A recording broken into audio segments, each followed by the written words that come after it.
Your proposal is naive at best, Miss Whitfield. The security of the Fifth Fleet is not a matter for debate. With all due respect, Admiral, ignoring the data is the greater risk. Admiral Roland Kessler had already turned back to his circle of laughing officers. Dara Whitfield did not move. She held her small clutch a little tighter, and a folded corner of paper slid partway out of it. Worn, official-looking, a faded government stamp barely visible along the crease. Somewhere behind him, his wife, Vivian Kessler, laughed into her champagne glass, telling him to be kind because the poor thing was lost. A young officer near the bar, glancing at the paper edge peeking from Dara's hand, frowned faintly, then looked away and said nothing. Nobody asked what the paper was. Dara tucked it back inside her clutch, unhurried, the way a person handles something they've learned never to explain twice. The Admiral clinked his glass against another officer's, remarking that somebody should find her a coat check because she was confusing the room. Laughter rolled through the ballroom again, easy, careless, the kind that costs the people laughing nothing at all. Dara looked past him, toward the far end of the hall, where a young lieutenant commander stood with his back turned.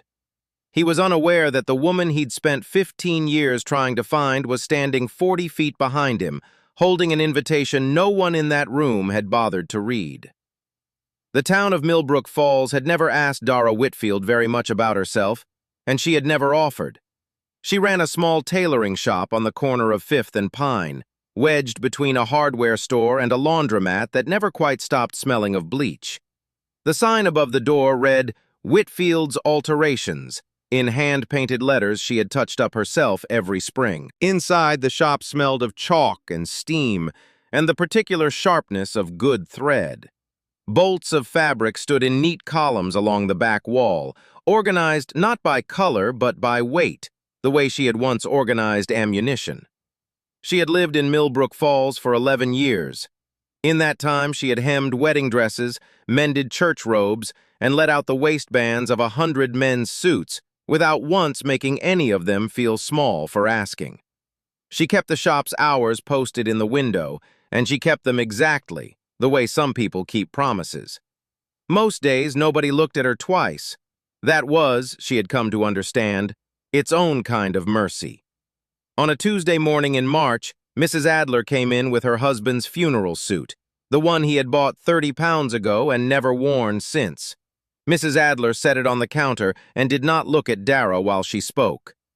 "Can you make it fit by Thursday? I know that's fast for someone like you." Dara did not ask what someone like you meant. She had stopped asking a long time ago, back when the answer used to matter to her. She only nodded, took the suit, and said, "Thursday's fine." She had it finished by Wednesday afternoon. That was the rhythm of her life now, doing more than was asked, saying less than she could, and letting the quiet do the work that arguing never had. She had learned that lesson on a mountain, though nobody in Millbrook Falls knew that, and she intended to keep it that way.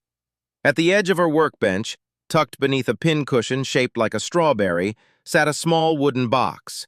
She did not open it during business hours. She opened it in the evenings, after she had flipped the sign to closed and pulled the blinds halfway in the particular gray light that came right before she turned on the lamps. Inside the box was a single folded letter, the paper gone soft at the creases from years of handling. It was addressed to her in handwriting she could have picked out of 1,000 others. Corporal Sam Ruiz had written it 3 days before the mission that ended his life, meaning to mail it home to his mother, and had given it to Dara instead, laughing, telling her to hang on to it so she'd have something to tease him about when they both made it back stateside. She had made it back. He had not. She read the letter perhaps twice a year now, not because she'd forgotten the words, but because some things are meant to be visited rather than memorized. Tonight was not one of those nights.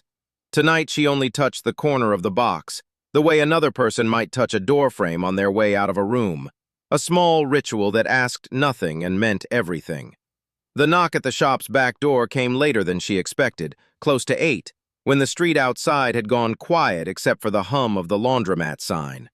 It was the mail carrier, Pete, apologizing for the hour, holding a thick, cream-colored envelope that had been misdelivered 2 streets over. "Government seal on this one," Pete said, turning it over in his hands before passing it to her. Didn't want to leave it in your box overnight, case it's important. Dara turned the envelope over once she was alone. She recognized the seal before she read a single word beneath it, and something in her chest went very still, the way stillness used to come to her on a ridge before a shot. Not fear exactly, but a kind of readiness for a thing she had spent years trying not to need. She did not open it right away. She set it on the counter beside the wooden box, and she stood there for a long moment in the half-dark, one hand resting on the strawberry pincushion, and let herself remember, just for a moment, what it had felt like to matter to someone in a way the whole world was allowed to see. When she finally broke the seal, she read the letter through twice.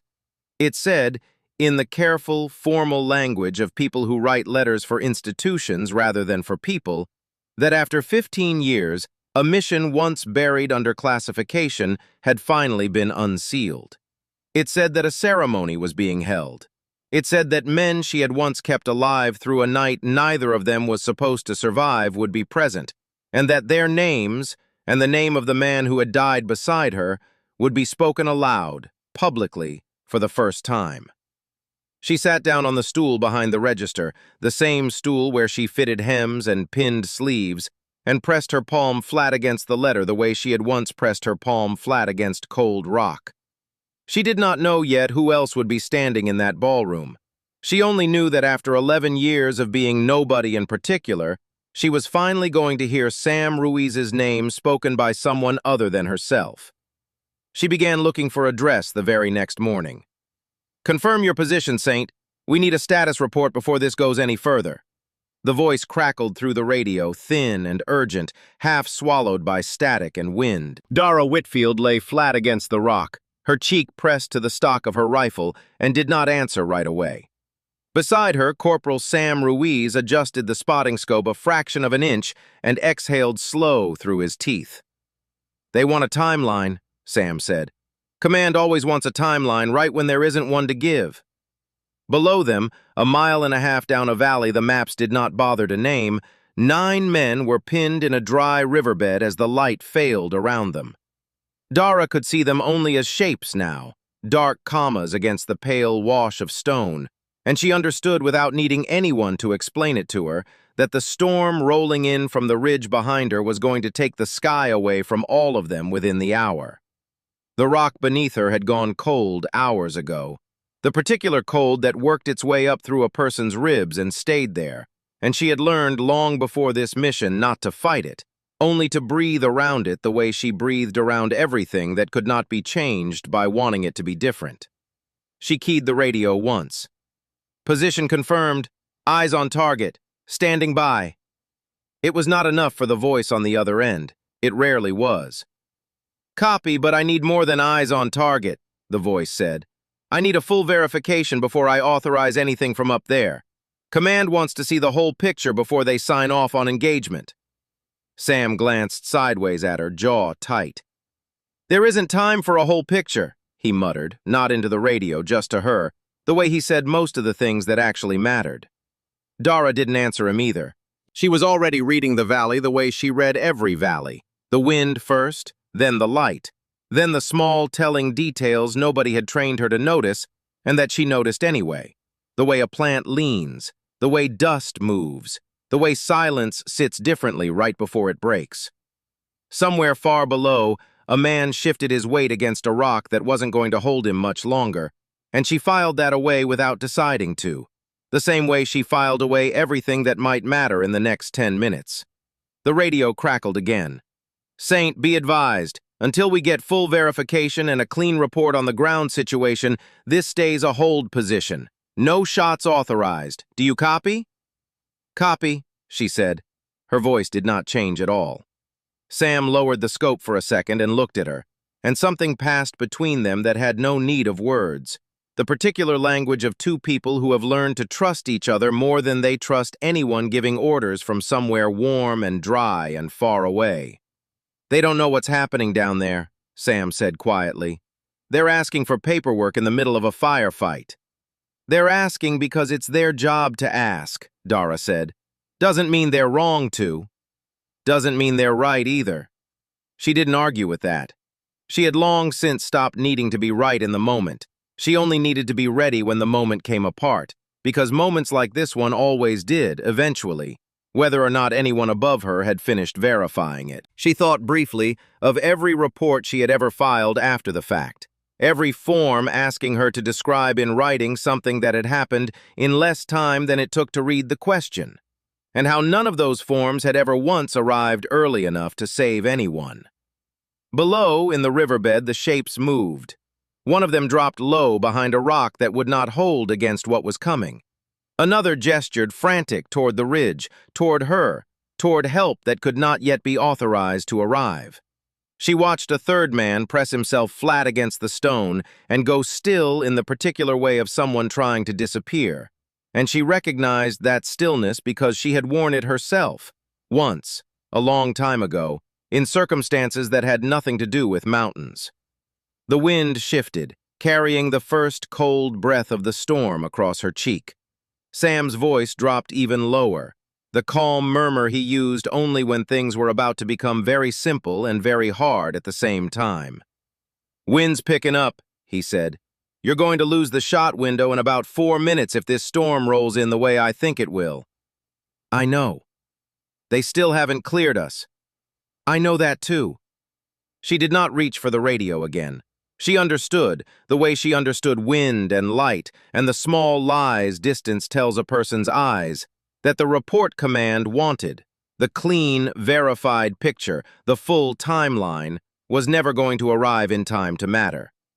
Down in the riverbed, 9 men did not have the luxury of waiting for someone else's paperwork to catch up to the truth of what was happening to them. She had learned, somewhere in the years before this mountain, that the people asking for verification were rarely the people who would pay for the wait, and that the weight of that arithmetic always landed, in the end, on whoever was closest to the danger. Sam shifted beside her, steadying the scope again, his breathing slow, deliberate, the same rhythm he used before every call he had ever made for her. "Half value," he said. "Hold. Not yet." She settled deeper into the stone, the cold already working its way into her hands, and watched the first shapes begin to move against them from the far side of the wash, dark figures spreading out along the rocks the way water finds the low ground. There were more of them now than there had been 10 minutes ago, and she understood, watching them gather, that whatever verification command wanted was going to arrive far too late to change the shape of what was coming. The storm broke a moment later, swallowing the last of the light, and somewhere behind her, faint and useless now, the radio kept asking for a report nobody down in that valley had time left to give. The storm did not pass in minutes the way storms are supposed to. It settled over the ridge and stayed, and for the next 11 hours, Dara Whitfield became something the wind and the dark could not account for. She did not think of it as fighting.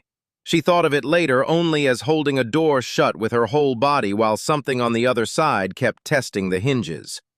Every time a shape rose from the rocks below to rush the riverbed, she answered it, and every time she answered it, one fewer shape rose the next time. Sam Ruiz stayed beside her the entire night, calling the wind in a low, steady murmur that never once cracked, even as his hands went numb and his voice went hoarse from the cold.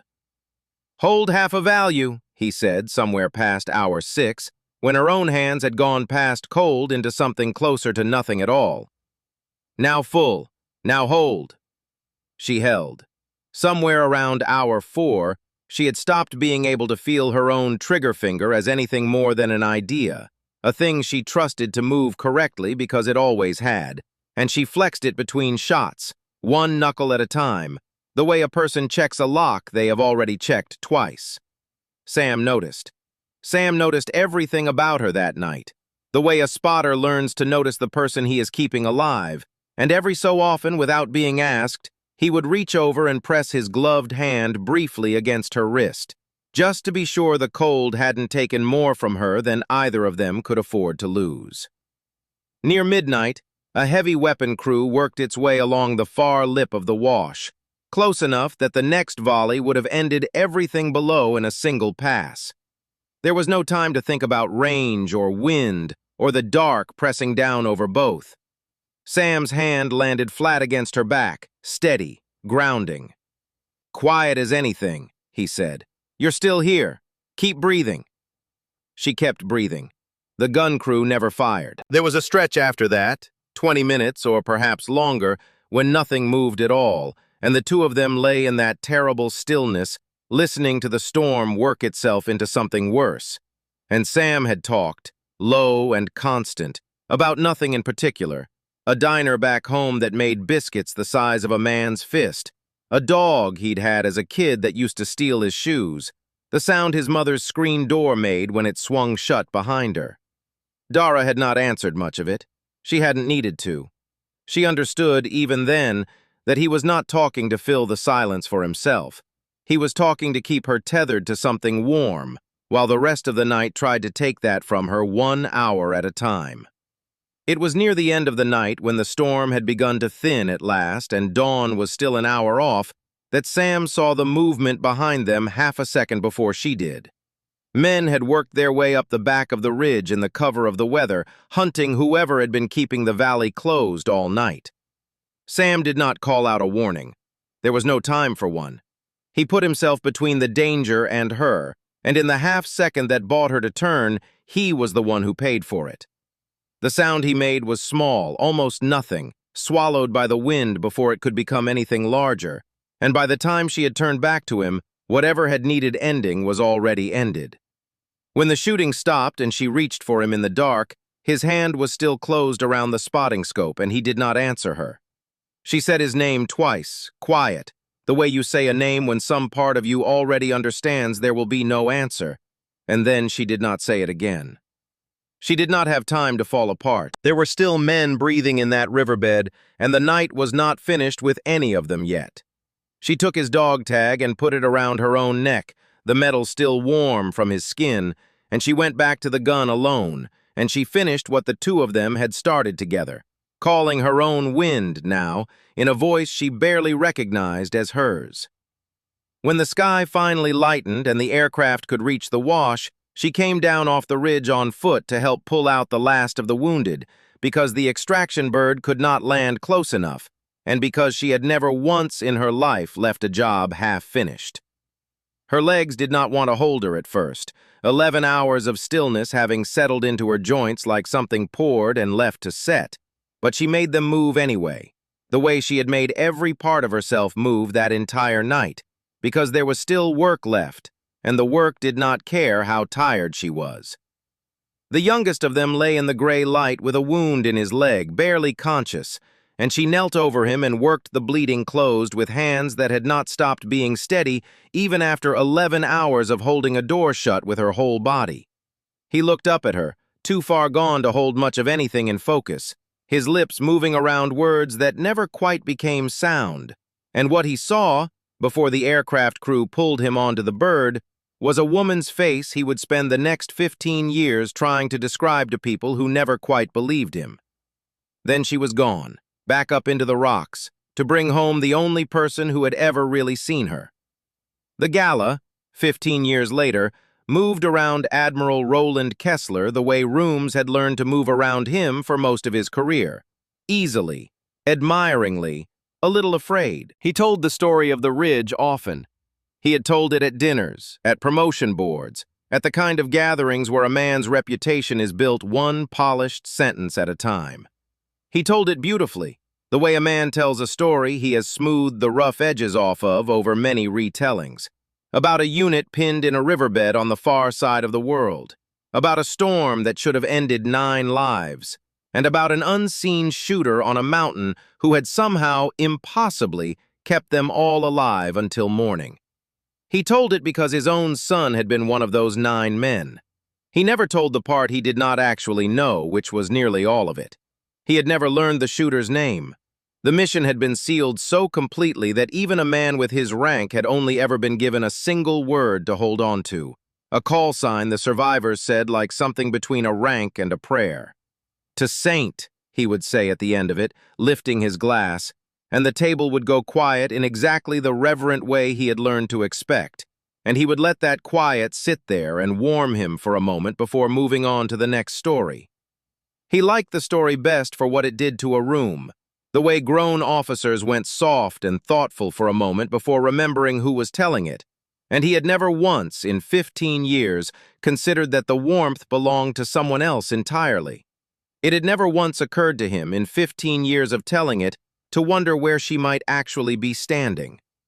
Tonight, across the ballroom, his son, Lieutenant Commander Eli Kessler, stood near the bar half listening to his father hold court the way he had learned to half listen years ago. The story worn smooth from repetition, comfortable in its familiar shape. He had heard it so many times he could have told it himself, could have supplied the pauses and the lifted glass and the reverent hush without missing a beat. And some tired, private part of him had stopped hearing the actual words a long time ago. He had no reason yet to look twice at the woman near the far wall in the plain gray dress, standing very still while his father's circle of officers laughed at something she had apparently said. He would, in a few minutes, but not yet. The laughter that reached Eli Kessler's ear was his father's laugh, the easy, confident one that meant Admiral Roland Kessler had found something in the room to amuse himself with. Eli had heard that particular laugh at 100 parties. He did not turn around right away. "Use the service door, honey, before someone important sees you standing here," his father was saying, somewhere behind him to someone Eli hadn't yet bothered to look at. A woman's voice answered, even and unhurried. "I was invited." Vivian Kessler's laugh followed, bright and careless. "Franklin, be kind. The poor thing's lost." Eli turned then, mostly out of habit, the way you turn toward any small commotion at a party where you already know how the evening is going to go. What he saw was a woman in a plain gray dress, standing very still near the edge of the circle his father had gathered around himself, holding a small clutch in both hands, saying nothing further. "Catering doesn't wear gray like that," his father said, grinning at the officers around him, delighted with himself. "Somebody get her a coat check." The circle laughed again. It was, Eli thought, without much interest, the kind of joke his father had been making his whole career, at the expense of whoever happened to be standing nearest and looked, for whatever reason, like they didn't belong. He had watched his father do this at enough parties that it barely registered anymore, a habit as unremarkable to him as clearing his throat before a toast. Vivian stepped closer, swirling her champagne. "What's your name, dear? We'll have someone show you where you're supposed to be." "Dara," the woman said. Just that. No last name offered, no explanation given. "Dara," Vivian repeated, testing the word like it amused her. "And what exactly are you meant to be doing here tonight, Dara?" "I was invited," Dara said again, in precisely the same tone as the first time, as though repetition were simply a fact stated twice rather than an argument she was losing. Roland Kessler's smile widened at that, the particular widening of a man who has found a new angle to play with. "Invited," he said. "By whom exactly? The catering company doesn't usually send its staff a formal invitation." "I have one," Dara said. She did not raise the clutch. She did not open it. She only said it, plainly, the way a person states something true and expects it to be taken as such. "I'm sure you do," Roland said, and the way he said it made clear he had no intention of asking to see it.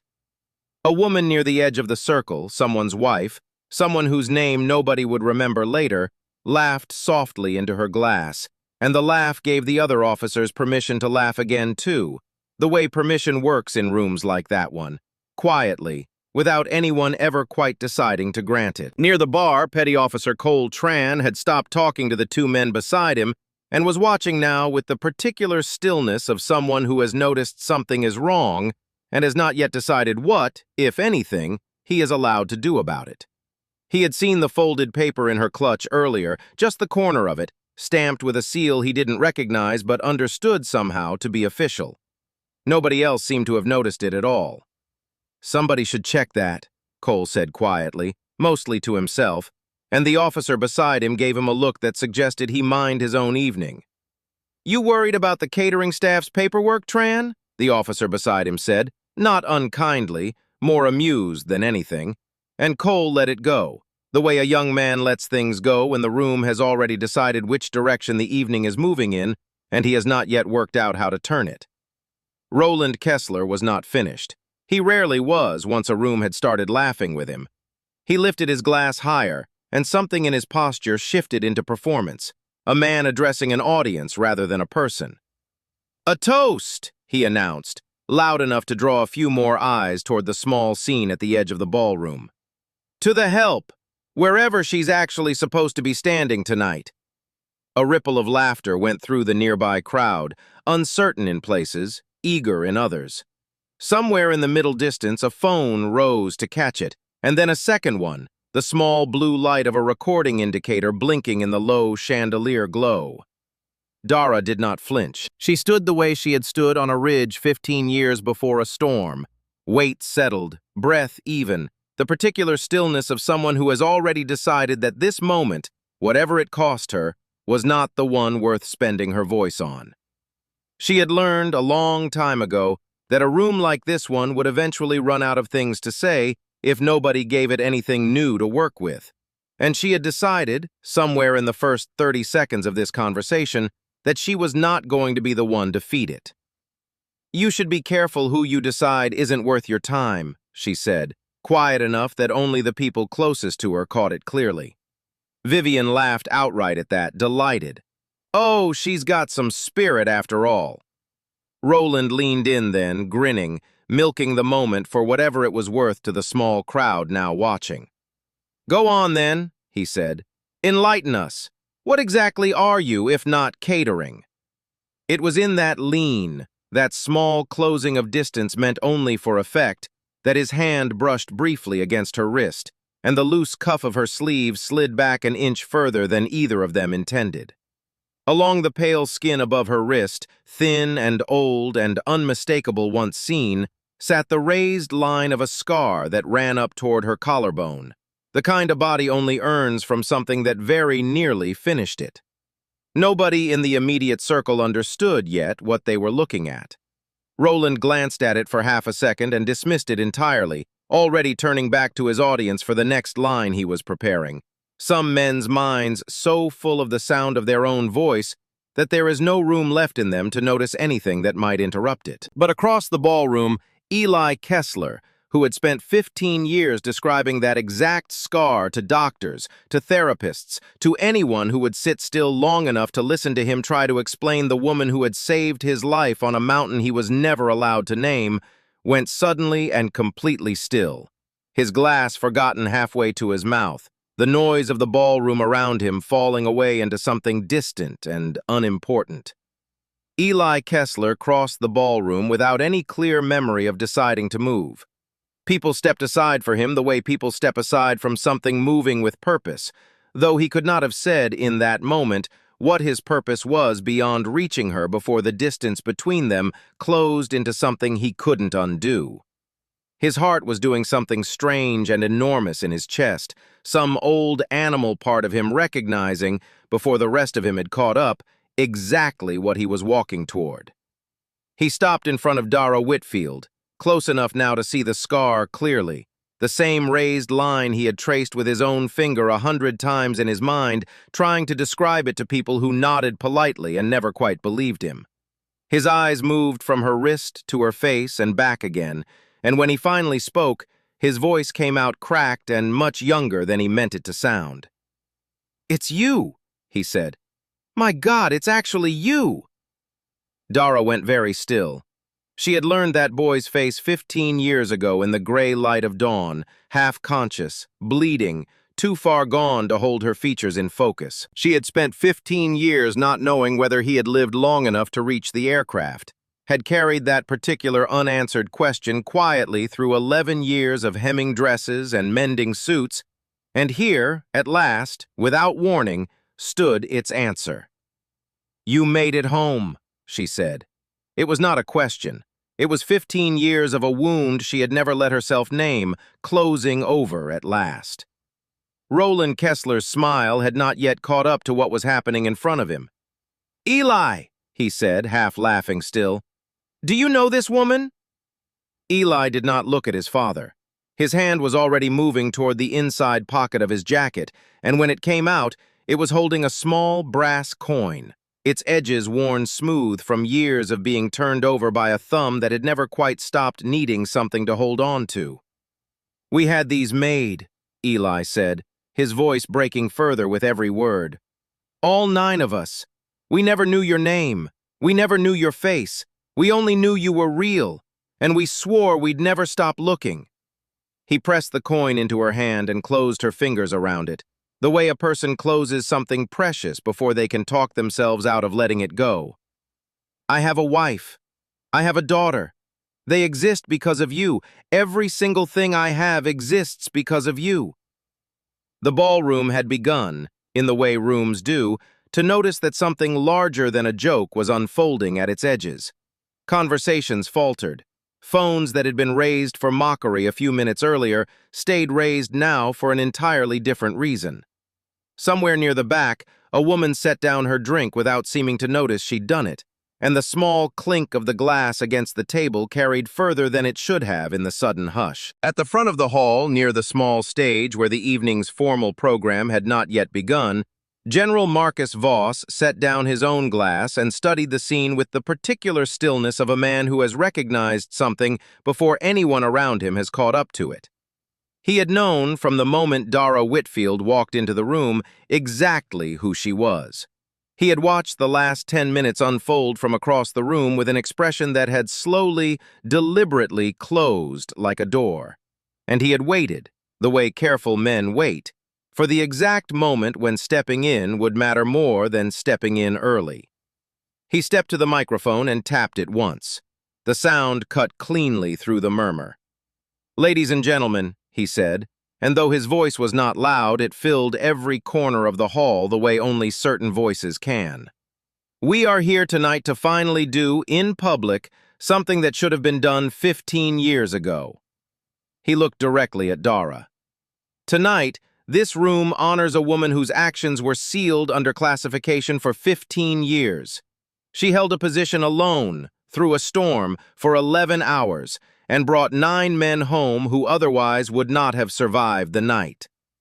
He paused, letting the words settle fully before continuing. "For 15 years, the men she saved knew her only by a single word. Tonight, we can finally say her name in the light. Dara Whitfield. Some of you have heard her called something else." The sound that moved through the ballroom was not applause. It was something older and lower than applause, 300 people drawing the same breath at once, and then, one by one, beginning to rise to their feet. An older officer near the back, a man who had spent 30 years learning not to be impressed by very much, wiped at his eyes with the back of one hand and did not seem to care who saw him do it. General Voss continued reading, the formal language of citation and record, the range, the wind, the 11 hours, numbers that made seasoned officers shake their heads slowly because they understood, in a way no civilian in the room could, exactly how far outside the ordinary those numbers sat. Somewhere in the crowd, a young officer who had laughed loudest at the Admiral's toast a few minutes earlier now stood with his hand pressed flat over his mouth, staring at the woman he had been amused by only moments before, as though seeing her for the first time. When Voss reached the line about a spotter who had given his life shielding the shooter so she could continue holding the position, Dara closed her eyes, and for the first time all evening, allowed 2 tears to fall. Sam Ruiz's name, spoken aloud, in a room full of the living. It was, she would think later, the only part of the entire evening she had actually come for. General Voss let his gaze move, once, deliberately, to Admiral Roland Kessler. "For those who may not be familiar with the tradition," he said, "there is one distinction in this country that reverses the ordinary order of things. Whoever is decorated for actions of this nature receives the first salute from every person present, regardless of rank, up to and including the most senior officer in the room. Nothing outranks it. Nothing."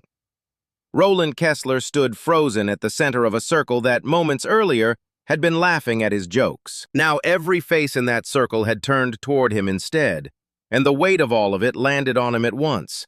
The mockery, the toast, the hand he'd raised only to point out her sleeve. He understood, in the particular slow way that men who have spent their whole lives being admired understand humiliation, that whatever happened in the next few seconds was going to follow him into every room he ever walked into again. Eli was the first to move. He stepped back from Dara, drew himself to full attention, and raised his hand in the slowest, most deliberate salute of his career, tears running freely down his face and off his jaw, unashamed of anyone watching him do it. Then, one after another, the room followed. Officers who had laughed along with Roland minutes earlier came to attention now, hands raised, faces changed. Cole Tran, still near the bar, set down his glass and stood as straight as he had ever stood in his life, and for a brief moment his eyes met Dara's, and something passed between them that was not quite an apology, and not quite gratitude, but close to both. In the middle of all that motion, Dara stood exactly as still as she had stood through the whole evening, the brass coin pressed hard enough into her palm to leave a mark she would find later and not remember making. She was not thinking about Roland Kessler. She was thinking about a young man from a valley she had never learned the name of, a mother in Ohio she had never met, and a debt she had spent 15 years carrying alone that had, in this single moment, finally been shared. Roland Kessler's hand did not move. Every person in that ballroom understood, with a clarity that needed no further explanation, exactly what his stillness meant, and exactly what it would cost him. Roland Kessler's hand finally moved, though not by choice so much as by the absence of any other option left to him. He raised it, slow and trembling to his brow, and held the salute the way a man holds something too heavy for him, his eyes wet with something that was not sorrow so much as the particular terror of watching his own reflection crack in front of everyone he had ever wanted to impress. "Ma'am," he said, and the word came out strangled, nothing like the ease he'd used on her minutes before. "I had no idea who you were. We were only having a bit of—" He stopped himself, hearing the shape the sentence was forming, understanding there was no way to finish it that wasn't a confession. "If I had known who you were, I would have treated you like a human being." Dara let the silence sit there a moment before she answered, and when she did, her voice was quiet enough that the whole room had to lean in to catch it. "You didn't need to know who I was," she said. "That's the whole point, Admiral. You should have been kind to catering." It was not a taunt. It landed in the room the way a verdict lands, plain and final, and somewhere near the back someone said, "Amen," under their breath and didn't bother to hide it. Beside him, Vivian Kessler had already begun the process of leaving her husband, though she had not yet taken a single step. She unhooked her hand from his arm slowly, deliberately, and opened a small gap of cold air between them that every phone in the room caught without meaning to. She was not thinking about Dara, or the Ridge, or the 11 hours. She was thinking about the cameras, and the confirmation hearing that would not survive this footage, and whether she would still be welcome at the good tables next season. It was a small, ugly thought to have in a room like that one, and some distant part of her recognized it as such, and she let it pass through her anyway, because old habits do not release a person simply because the moment finally deserves better of them. Roland noticed. Of course he noticed. It was the loneliest step anyone took in that ballroom all night, and it was taken by the person who had been standing closest to him. By morning, the clip had already found its way past the walls of that hall and into every feed in the country. An admiral mocking a decorated servicewoman he mistook for staff, then being forced to salute her while his own son wept openly at her side. There was a review. There was a statement full of careful language and the word regret. His name was quietly withdrawn from the promotion that everyone, including him, had assumed was already settled. It was not prison, and it was not ruin exactly, but it was the particular kind of ending reserved for men who are only ever punished by the loss of the rooms that used to admire them. A slow erosion of invitations and glances, and the easy deference he had spent a lifetime assuming was simply owed to him. Dara did not stay to watch any of it unfold. That had never been what she came for. What she did the following week was drive 4 hours to a small house where a gray-haired woman still kept a bedroom exactly the way her son had left it 15 years before. The bed made with the same corners, a jacket still hanging on the back of the door as though he might walk in and reach for it. Dara sat at that woman's kitchen table for the better part of an afternoon and told her, in detail for the first time, exactly what Sam Ruiz had done on that ridge. How he had read the wind like scripture, how his hand had landed flat on her back in the worst hour of the night and told her to keep breathing. How he had talked for 20 minutes straight about biscuits and a dog that stole shoes just to keep her tethered to something warm. How he had put his own body between the danger and hers without a single heartbeat of hesitation, and had died the way he had lived, watching over someone else until the very last second he had left to give. The woman cried without sound for a long while, and then, when she could speak again, she asked Dara to tell her the biscuit story one more time. And Dara did, slower this time, so that the woman could hold on to every part of it. Then Dara took the brass coin Eli had pressed into her palm, the one 9 men had carried between them for 15 years, and set it gently into his mother's hands. "This belongs with the person who made him who he was," she said. She started something with his name on it not long after. The Ruiz Fund, small at first, built quietly out of what she could spare from a tailoring shop that had never once made her rich. It paid a spotter's medical debt the country had never bothered to count. It covered a semester of college tuition for the daughter of a fallen reconnaissance Marine. It kept the lights on, for a season, in a small house belonging to a widow nobody in the government had remembered to call. None of it made the news, and Dara preferred it that way entirely. The whole point, she told Eli once when he offered to help her run it, was to be the thing that shows up quietly in the dark for someone else, the way she herself had once been saved by exactly that kind of quiet. He runs it with her now. He still calls her ma'am. She still tells him to stop. He never will. In the months that followed, Dara began receiving letters, not from generals or reporters, but from people the world had spent years walking past without a second look. A hospital orderly nobody had ever thanked properly. A rideshare driver who'd been asked more than once to prove he actually owned his own car. A quiet teenager in a town much like her own, who had been told for so long that he was nobody in particular that he had very nearly started to believe it. An elderly woman who cleaned offices at night and had never once in 30 years been asked her name by anyone she worked for. They all said some version of the same thing. "I saw what you told that Admiral. I stood a little straighter today." She answered every one of them by hand, because she had been each of them once, long before any ballroom ever learned her name, and because a line held quietly in the dark is only ever worth as much as the people who are standing safely behind it. So here is the only question worth asking, now that you've heard the whole of it. If you had been standing in that ballroom, phone already halfway to your pocket, would you have laughed along with the room? Or would you have been the one person who asked to see what was actually in her hand?